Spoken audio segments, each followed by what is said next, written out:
Wala nang maraming paligoy-ligoy pa, diretso sa punto na. Maiksi lang ang komentaryo, pero diretso sa punto. Maraming kuro-kuro, may tiwali, may totoo. Dito, sa puntong diretso tayo. Punto, diretso. Ngayon, mga kabunyog, ang isa pang ginawa ni Ruby na kapalpakan. Kahapon, actually scripted yung ginawa ng tatlo. Scripted.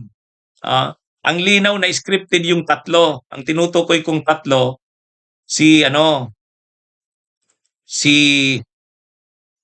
ayan, itong tatlong ito, si Rubin, si Pia, at saka si Alan, saka si Pia.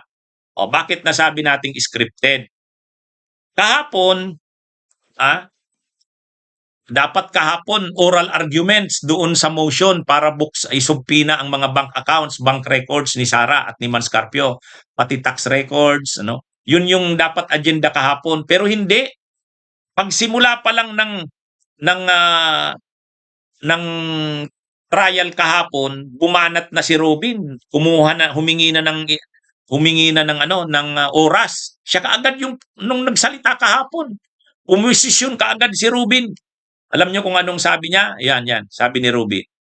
Magbigay ng isang maiksing manifesto. The gentleman has 2 minutes. Maraming salamat po. A'udhu billahi minasyaitanir rajim. Bismillahirrahmanirrahim. Mga mahal kong kasama, nais ko lamang pong idulog sa inyo ang aking nararamdaman, ang isang damdaming masasabi ko pong nagtatanong, sapagkat ang mga nangyayari po sa ating hukuman sa mga oras na ito, hindi ko po alam kung ito ba ay eksakto lang na nangyayari o ito po ba ay sinasadya. Katulad po ng pagkakakulong ng ating dalawang senator judge na si Senator Jinggoy Estrada at si Senator Rodante Marcoleta. At ang kagiyat pong pagdating ng aming mga masasabing galing sa ombudsman, sa akin, at kay Senator Alan Peter Cayetano. At kahapon, pagkatapos pong ng isang araw na mabanggit ang patungkol sa pagpunta ng ating mahal na NBI Director sa Bangkok, at ito po ay kinwestiyon ni Senator Alan Peter Cayetano, kahapon po ay biglang lumabas ang isang pahayag na iniimbestigahan daw po yung patungkol sa pangyayari noong Southeast Asian Games. Ito po ba ay eksakto lang o ito po ba ay mayroong dapat tayong pangambahan? Sapagkat, alam niyo po, ako din po ay dapat ay pupunta ng Iran. Sapagkat isinagawa po ang pagbibigay-pugay sa namatay na kanilang leader, spiritual leader. Pero hindi po ako tumuloy dahil may impeachment po tayo. Tanong ko lamang po sa ating mga kasama, dapat po ba tayong mangamba? Dapat po ba kaming manggamba? At tayo po ay parang eksakto naman lahat ito? Hindi ba po tayo ay malayang korte? Tayo po ay may karapatan na binibigay ng konstitusyon na magsagawa po ng pagdinig na ito. Yun lamang po. Maraming salamat po, Ginoong tagapamahalang hukom. Yan ang ni Rubin, mga kabunyog. Yan yung niya kahapon, yung speech niya. Ang tinutukoy niya dyan, kasi nga si Director Matibag, nagpahayag si Director Matibag na iimbestigahan na yung posibleng anomalya doon sa 2019 Southeast Asian Games. Yung kasing panahon ni Duterte, dito ginanap yung 2019 Southeast Asian Games. Doon sa Tarlac, ang daming mga pinagawa na mga istruktura doon sa Tarlac. Ang lalaki, ang mamahal. Yung New Clark City, 10 billion yata ang halaga nun. Sino ang nagpagawa ng mga yon? Sino ang head ng organizing committee ng 2019 Southeast Asian Games? Si Alan Peter Cayetano. Yun din yung controversial na may pinagawang kaldero, yung cauldron, yung sinisindihan ng apoy sa opening ng palaro ng games. Ang mahal, 55 million. Kaya malaking issue yan noon. Anong klaseng kaldero yan? Kaldero, 55 million?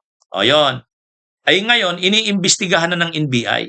Sabi ni Director Matibag, mayroon sa aming mga nakarating na mga impormasyon na maraming mga posibleng anomalya sa ginawang 2019 Southeast Asian Games. Kaya nagbuo na daw siya ng task force para imbestigahan ito. Ay ngayon, si Robin Padilla, kaagad-agad nagsalita kahapon. Ano daw bang nangyayari na ngayon? Bakit daw ganun ang nangyayari sa hukuman? Ibig sabihin yung impeachment court. Hindi niya daw alam. Eksakto lang ba itong na nangyayari o ito po ba ay sinasadya? Ang tinutukoy niya ang tinutukoy niya ni Robin Padilla, kung yun bang pag-iimbestiga kay Alan Peter ay sinasadya o eksakto lang, ibig sabihin eksakto lang, parang normal, hindi naman walang politika, trabaho lang kumbaga. Ang sinasabi ni Robin, dapat po ba tayong mangamba? Alam mo Robin Padilla, nung panahon ni Duterte na inaamo mo at saka sinasamba mo, mas matindi ang ginawa noon. Noon walang mga due process, walang investigasyon. Pinapatay na lang ang mga tao noon. Tapos ngayon ganyan ang tapos ganyan ang mga dialogue mo. Para nangangamba ka para kay Cayetano. Iimbestigahan pa lang naman yan. Buti nga iniimbestigahan. Ay yung mga pinatay nung panahon ni Duterte na amo mo. Nagmamalasakit ka ba doon? Hindi nyo nga dinaan sa due process yun. Walang mga due process. Buti nga itong si Cayetano. Due process pa yan. Iimbestigahan pa lang naman. Wala pa namang kaso yan. Yan ang problema sa iyo, Robin. Kung makapag-obserba ka, akala mo naman, tama yung mga sinasamahan mo. Ang problema, sumasama ka kay Duterte, panatiko ka ni Duterte, idolo mo si Duterte, anong ginawa ni Duterte? Ang daming pinapatay. May due process ba yon? Wala. Ngayon, nangamba ka ba noon? Nangamba ka ba? Nagmalasakit ka ba sa mga taong pinapatay na yon? Wala. Tapos ngayon, nagmamalasakit ka kay Cayetano na sa tingin mo, parang si Cayetano pinupolitika. Ay kung wala naman siyang sala, di walang problema, harapin niya. Di ba? Ganun lang yun. Kaya kahapon, parang scripted yung ginawa ng tatlo eh. Si Robin muna. Si Robin muna yung nagsimula. Pagkatapos, pasok si Alan Peter. Pagkatapos si Pia Cayetano na. Si Pia Cayetano naman mangiyak-ngiyak, drama na naman. Ito yung mga dialogues nila kahapon yan.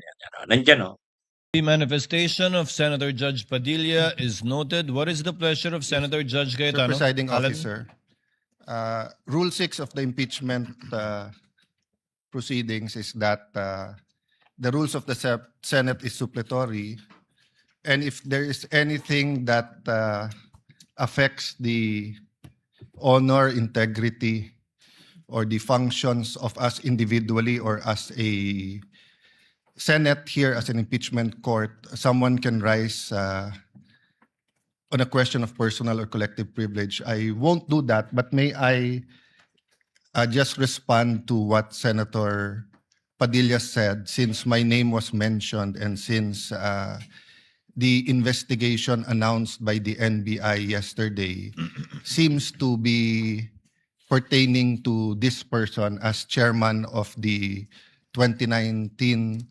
Organizing Committee of the Southeast Asian Games. May I, maybe in the form muna of manifestation, unless the presiding officer or Senate President thinks that I should elaborate on by asking for time on a personal collective privilege, but I don't want to start that. Senator proceeding. Judge Cayetano may make his manifestation. For the record, sir. So, first and foremost, sa sinabi po ni Senator Padilla, I won't ask na ipa-play na yung video, but quite exhaustive yung sinabi ni NBI Director about the Southeast Asian Games. So, if the intention was to have a chilling effect, we already have that chilling effect. May 11, hinabol dito sa session hall na to ng mga ahente ng NBI si Senator Bato. May 13, nagkaroon ng enkwentro, putukan, pinipilit ng NBI na hindi sa loob ng Senado, but we have all the evidence that it was inside the Senate. Other incidents, I do not want to evoke a reaction or debate because I want to respect my fellow senators. Much of this has been vented in the media, is in court.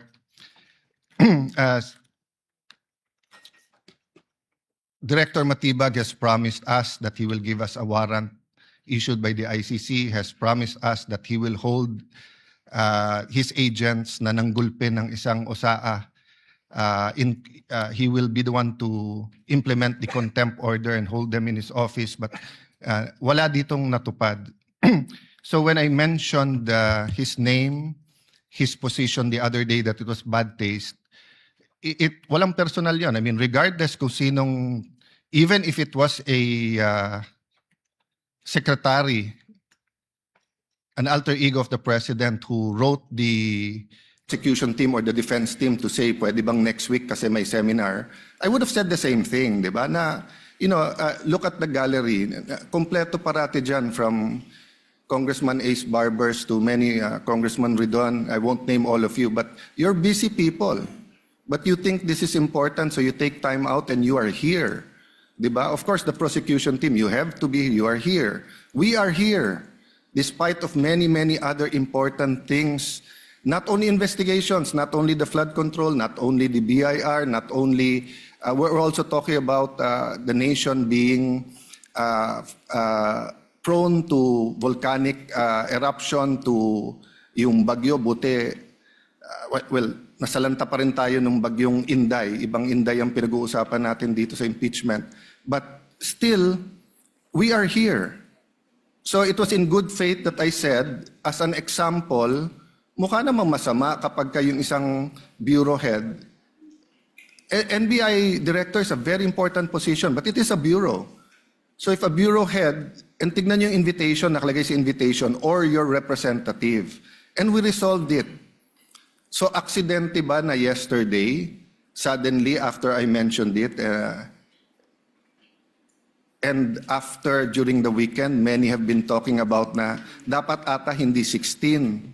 So 21 na lang kami ngayon eh. So 2/3 of 21 is 7. Pag nabawasan pa kami ng 3, 13 na lang yon. Pero some will argue, mabawasan lang kami ng 1 o 2, baka 13 na rin yon kasi wala naman half person o 3/4 person. So all of these issues are valid. Question, the chilling effect is there, but am I intimidated? Wala na akong choice. Ilalabang ko na to, gagawin ko yun ang dapat kong gawin. Bumaliktad man yung sitwasyon, si President Marcos ang ini-impeach and I felt a certain way, ilalabang ko rin. Chief Justice man ang i-impeach, ilalabang ko rin. But for the record, Mr. President, go ahead and investigate. First of all, that's been investigated many, many times. COA, I'm not sure. I think the Office of the Ombudsman, ang nag-file pa ata, Chief of Staff mo eh. Senator Rob, I'm not sure, but parang may kaso na nun. Senator Drilon quizzed us here. I was Speaker of the House, but I chose to appear before the Senate to be able to answer all of those questions directly. The SEA Games, paulit-ulit yan. Biktima na ng speakership ng 2019 yan. Nahuli namin yung PR na sinabi kikiam, pinakain daw mga Muslim ng baboy, when it was chicken longganisa na pinakain. Pero nasiraan na tayo sa Malaysia, Indonesia.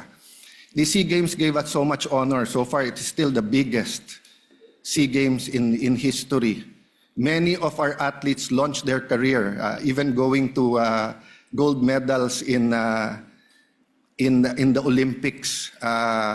Our athletic and our yung aquatic natin center in Clark is one of the best in the world. Ang nagsabi nito yung Israeli coach ng isang foreign team doon. But go ahead if you want to investigate. But I just want to put on record, mukhang misfire. Bakit?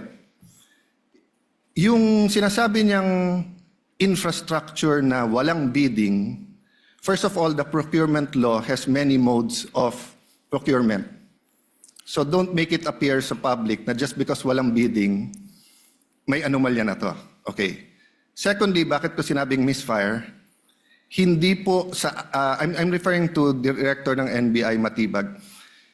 I had nothing to do with the infrastructure. The chairman of the committee. In fact, I had to resign from the DFA because I was running for congressman during that time.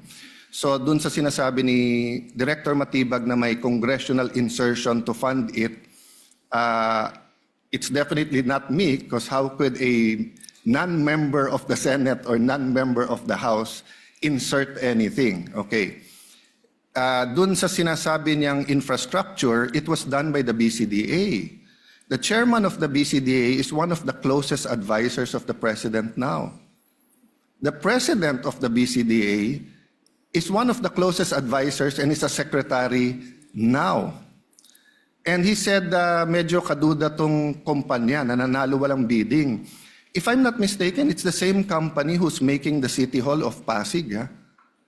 So, I mean, if they want to investigate, go ahead. But by mentioning the organizing committee of the SEA Games, ako po chairman nun. At paninindigan ko po na napakaganda nung nangyari doon. At kung may anomalya, ako unang magagalit. So, go ahead. But my point, Mr. Chairman, honorable members of the court, sa prosecution, to be fair sa prosecution at marami akong kaibigan, I've never felt any intimidation from any of you. I mean, you've continued to be either friends or for those who are former friends but friends. I mean, I don't know if nagkamali lang ako, but on the first day, I nodded ng konti kay Senator De Lima. Gumanon din siya, hindi ko alam kung na-acknowledge because we were friends once upon a time. And this is a court. We owe it to each other to be professional, di ba? So wag tayong pumayag na someone like Director Matibag would do that. My point, Mr. President, Mr. Presiding Officer, he could have not announced it and investigated. Imbestigahan mo, tingin mo may mali, imbestigahan mo. But it is unfair to me and unfair to the court that kung kailan siya patatawag siya sa Monday, intimidate mo ako, hindi kita tatanungin sa Monday dahil mag-a-announce ka na iimbestigahan mo. Tapos sasabihin mo may insertion, tapos sasabihin mo hindi liquidated po lahat yun. So, let me talk of unfairness. Hindi ba unfair? Kung ako, babalik na rin ko, sasabihin ko, inimbestigahan ko na rin kahapon Ang sabi sa akin, mainit ang ulo ni Director Matibag kasi may contractor na daw yung binigay na lupa para sa NBI at gusto niya sarili niyang contractor. So would that be fair to him? No. It would be a marites accusation. So that's the same thing he announced yesterday. A marites accusation towards me that affects this court because I am now a senator judge. So I hope this is the last time that I'm going to have to speak about this. But definitely, we've been speaking about this, binabawasan talaga kami. Iniisa-isa. Even yung mga vlogger na malapit sa administrasyon, sabi, 2 down, 3 down, may kasunod na. Di ba? So, Mr. President, I want this impeachment to be a test that the 1987 Constitution works and that despite political differences, the prosecution and defense, I saw them after the first or second day, nagkakamayang kayo, nagkakamustahan. After the first or second day nung mainit na baliktaktakan dyan sa pre-trial, nagbabatian, di ba? Even in court. So we can't help but be emotional. We can't help but get mad at what we think is disgusting or sometimes crossing the line. But is there any question that for this verdict, whether it's for conviction or or acquittal to be accepted by the Filipino people, we have to make sure that the integrity of the court is intact. I will admit to you, nahirapan po ako. Wala si Senator Marcoleta. Iilan lang po kaming abogado dito. Si Senator Pangilinan, Senator Cheese, si Aimee is a law graduate, di ba? Pia. Senator Pia, Bam is a second-year law student and I'm encouraging him na tapusin niya. Total review na yung nangyayari ngayon. But it's not easy. 24 lang kami, nabawasan na ng 3. So I hope this issue of the integrity of the court becomes an issue for all of us. No, I'll repeat what I said when I was Senate President. Director, hindi mo kami natibag. So wag mo try itibagin tong representation na to o itong impeachment court because what you're doing is not helping. Investigate whatever you want to investigate. You want to investigate ba't ako nagpatubo ng balbas? Investigate mo, no problem with me. Pero wag mo nang i-announce kasi nga naaapektuhan yung integrity ng court. Thank you for the leeway, Presiding Officer. Thank you, Senator Judge Alan Cayetano. Yes, what is the pleasure of Senator Judge Pia Cayetano? Mr. President, Presiding Officer, I assume most of my colleagues, like me, were busy studying the lengthy memorandum filed by each of the parties. For the record, 30+ pages, more or less double space yung sa prosecution. Kaya by the time I got to the defense, para na ako maduduling kasi mahaba na nga yung 30 pages na double space, napunta pa ako sa single space. Okay lang yun, kasama sa trabaho yun, pero that's how lengthy the documents were. And I slept at 2 a.m. Hindi kasama to sa explanation ko, di ako nagyayabang or anything, it's our job. And I'm a night person, so normal sa akin yun.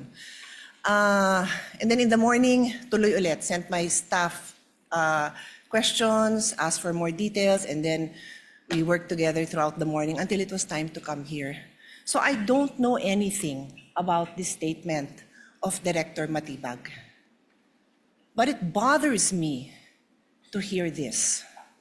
I now remember that I saw a message pop up in my phone, which hindi ko nga pinansin kasi nga ito yung important issue ko na pag-aralan ko tong memorandum ng mga parties na inabala nga naman nilang very lengthily and exhaustively nila dinidiscuss in a written document. But I recall now na may nag-pop up na message from a coach telling me na gustong paimbestigahan yung SEA Games. And di ko talaga pinansin. And now Alan brings it up and I am bothered. There is no jurisdiction in the world that allows a judge to be pressured and intimidated. And I ask each one of you, my dear colleagues, payag ba tayo sa ganito? Ganito na ba tayo dito ngayon?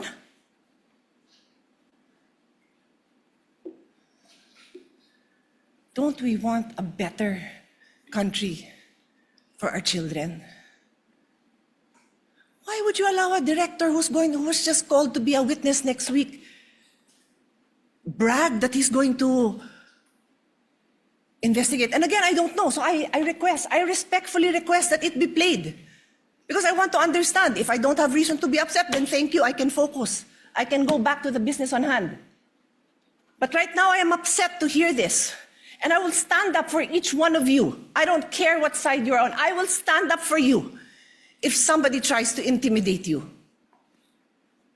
So with all due respect, Mr. Presiding Officer, I ask that we play it. I want to see what this witness is doing.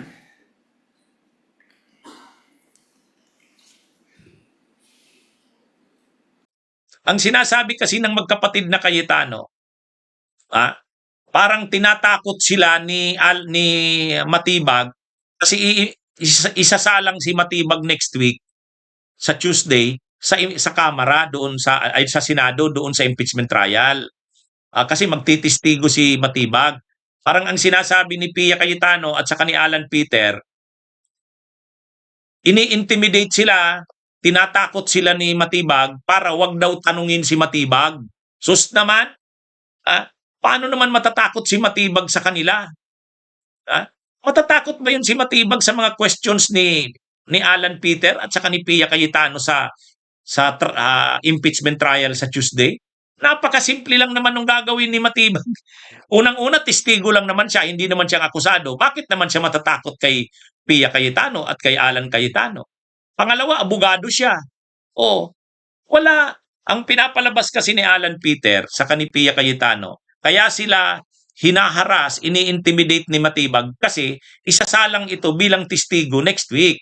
Para daw hindi tanungin si Matibag ng tanungin nila Alan Peter, parang ini-intimidate. Ang babaw naman ng rason na yun.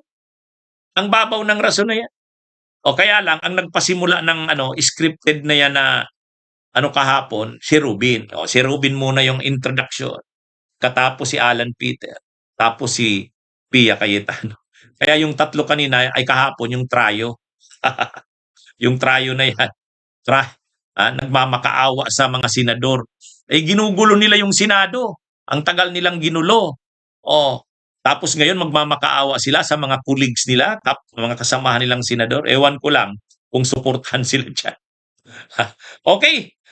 Yan mga kabunyog, mga kababayan, ang ating topic ngayon dito sa Kape at Kwentuhan. Magandang araw sa inyong lahat. Subaybayan po ninyo lagi ang aking mga talakayan. Mga kabunyog, mga kababayan. Magandang araw po. Mabuhay po tayo. Bunyog, bunyog, halikan na kasama ka. Bunyog, kapag buklod ay may pag-asa. Luzon, Visayas, Mindanao, isa ang pananaw. Sa bagong Pilipinas ang bunyog isisigaw. Bunyog.